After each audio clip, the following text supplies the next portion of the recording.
I love nurse midwives. Worked with a ton of excellent ones through the years. Love them. It was amazing to me because one of the pet peeves of my father, who was a OBGYN in the early days, he had an issue with nurse midwives.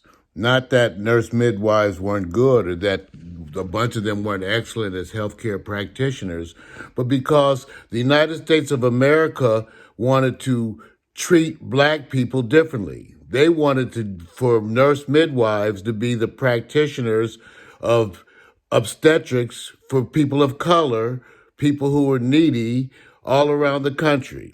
See, this was the discussion back in those days when you had needs for black people who needed health care, but the solution that was proposed by the establishment was one that was second tier. Now, again, I'm not trying to insult nurse midwives. My father's point was we need black doctors to deliver black babies. Why should we get used to a standard of care that is not the standard of care in the white communities?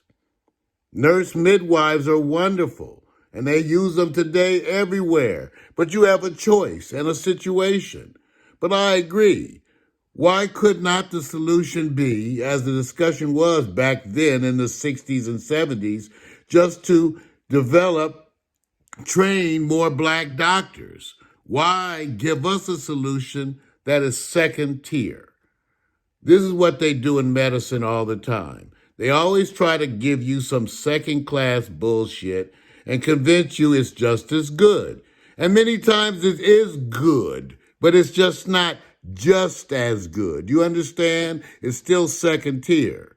It's way, way better than nothing. Like I said, in many instances, it's good.